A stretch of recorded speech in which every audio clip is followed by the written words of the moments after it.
The Selfish Giant by Oscar Wilde.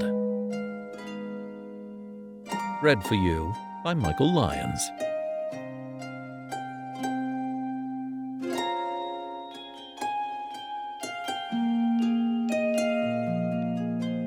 Every afternoon, as they were coming from school, the children used to go and play in the giant's garden.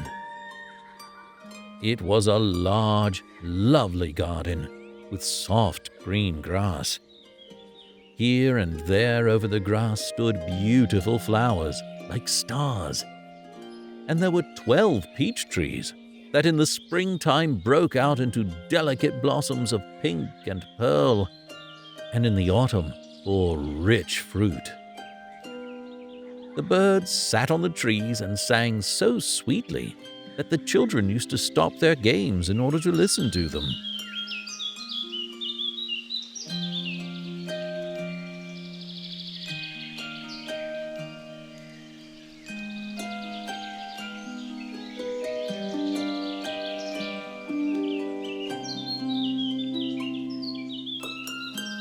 "How happy we are here," they cried to each other.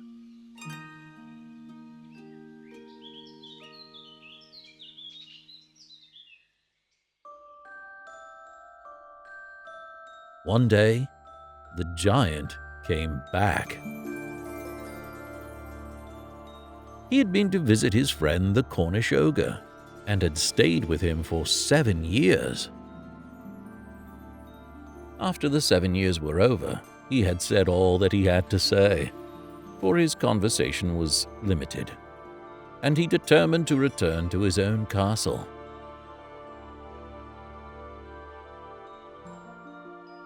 When he arrived, he saw the children playing in the garden. "What are you doing here?" he cried in a very gruff voice, and the children ran away.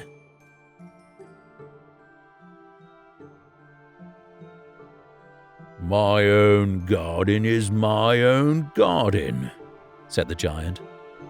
"Anyone can understand that. And I will allow nobody to play in it but myself." So he built a high wall all round it and put up a notice board.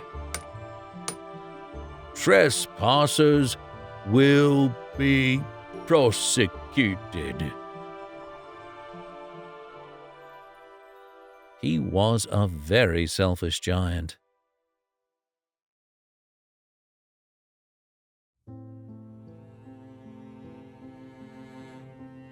The poor children had now nowhere to play. They tried to play on the road, but the road was very dusty and full of hard stones, and they did not like it. They used to wander round the high wall when the lessons were over and talk about the beautiful garden inside. "How happy we were there," they said to each other. Then the spring came, and all over the country there were little blossoms and little birds.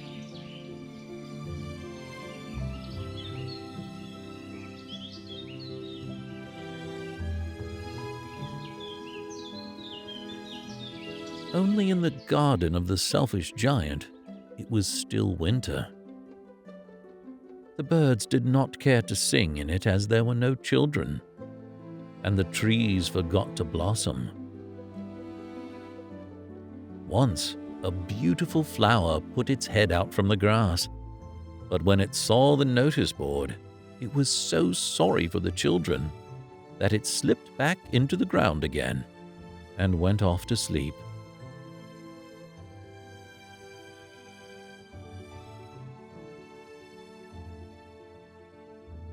The only people who were pleased were the snow and the frost. "Spring has forgotten this garden," they cried, "so we will live here all the year round." The snow covered up the grass with her great white cloak, and the frost painted all the trees silver. Then they invited the north wind to stay with them, and he came.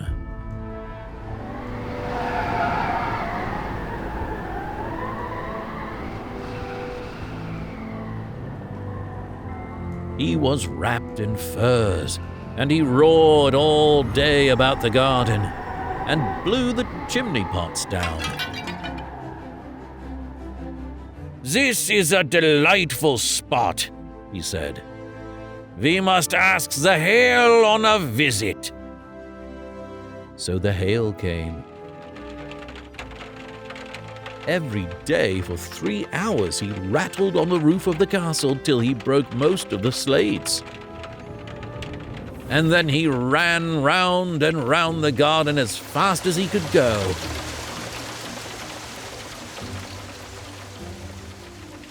He was dressed all in grey, and his breath was like ice. "I cannot understand why the spring is so late in coming," said the selfish giant, as he sat at the window and looked out at his cold white garden. "I hope there will be a change in the weather." But the spring never came, nor the summer. The autumn gave golden fruit to every garden, but to the giant's garden she gave none. "He is too selfish," she said. So it was always winter there, and the north wind and the hail and the frost and the snow danced about through the trees.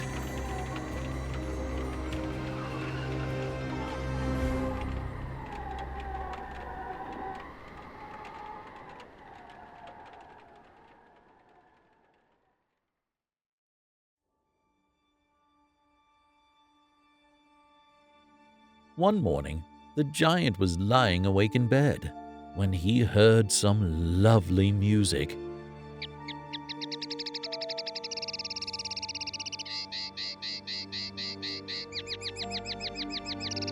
It sounded so sweet to his ears that he thought it must be the king's musicians passing by.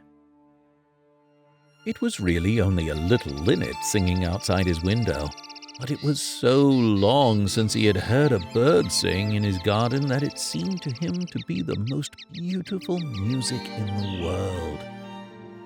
Then the hail stopped dancing over his head, and the north wind ceased roaring, and a delicious perfume came to him through the open casement. "I believe the spring has come at last," said the giant, and he jumped out of bed and looked out. What did he see? He saw a most wonderful sight. Through a little hole in the wall the children had crept in, and there they were sitting in the branches of the trees.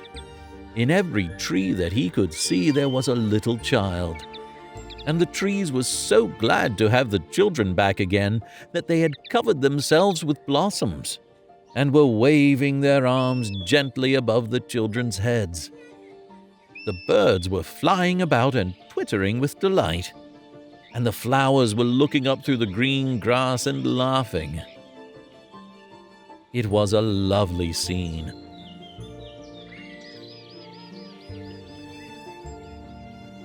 Only in one corner, it was still winter.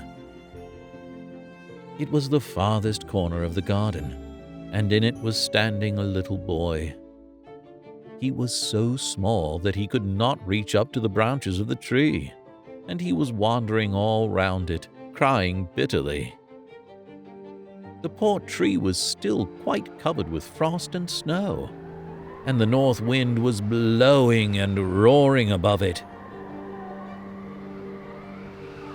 "Climb up, little boy," said the tree, and it bent its branches as low as it could. But the boy was too tiny.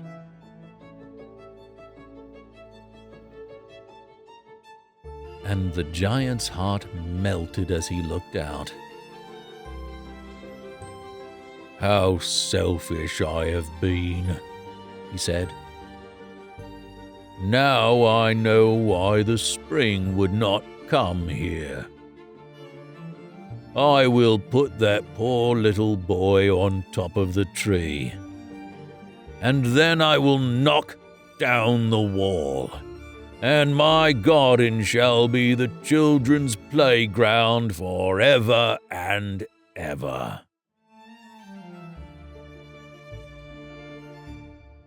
He was really very sorry for what he had done.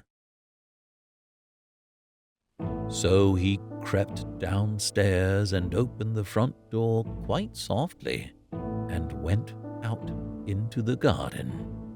But when the children saw him, they were so frightened that they all ran away. And the garden became winter again. Only the little boy did not run, for his eyes were so full of tears that he did not see the giant coming. And the giant stole up behind him and took him gently in his hand and put him up into the tree. And the tree broke at once into blossom, and the birds came and sang on it. And the little boy stretched out his 2 arms and flung them round the giant's neck and kissed him. And the other children, when they saw that the giant was not wicked any longer, came running back, and with them came the spring. "It is your garden now, little children," said the giant. And he took a great axe and knocked down the wall.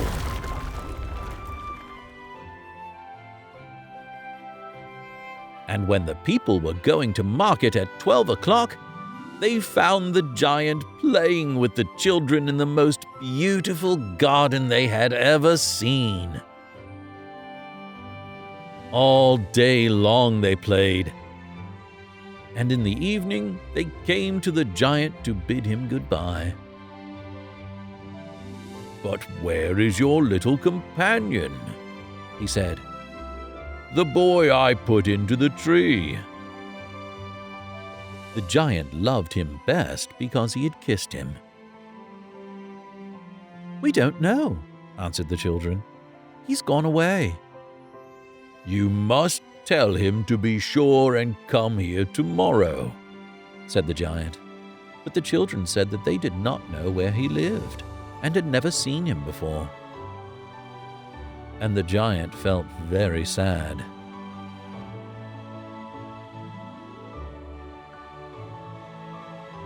Every afternoon when school was over, the children came and played with the giant. But the little boy whom the giant loved was never seen again. The giant was very kind to all the children, yet he longed for his first little friend, and often spoke of him. "How I would like to see him," he used to say.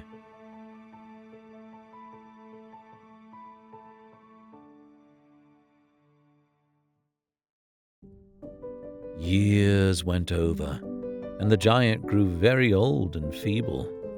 He could not play about anymore, so he sat in a huge armchair and watched the children at their games and admired his garden. "I have many beautiful flowers," he said, "but the children are the most beautiful flowers of all." One winter morning, he looked out of his window as he was dressing.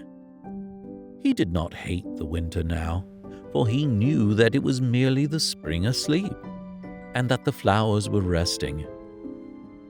Suddenly he rubbed his eyes in wonder, and looked and looked. It certainly was a marvelous sight. In the farthest corner of the garden was a tree quite covered with lovely white blossoms. Its branches were all golden, and silver fruit hung down from them. And underneath it stood the little boy he had loved.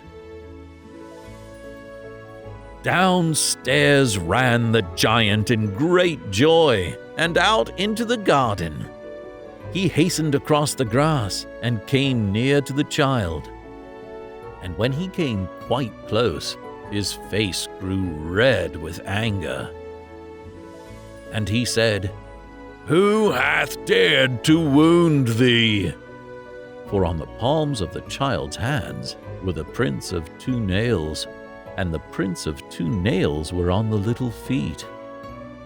"Who hath dared to wound thee?"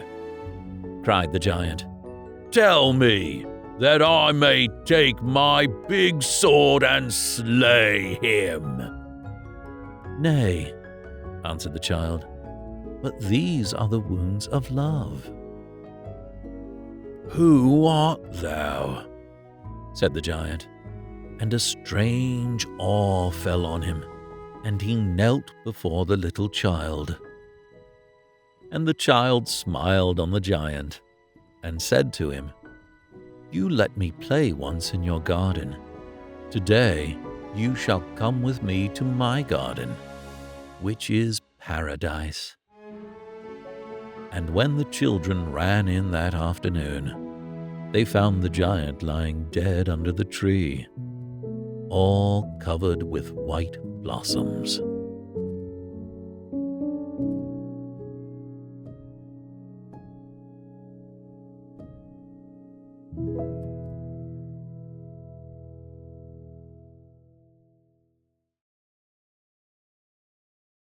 This has been The Selfish Giant by Oscar Wilde, narrated by Michael Lyons. Recording and production copyright 2026 by Michael Lyons Voiceover and Optical Illusions. The story is in the public domain.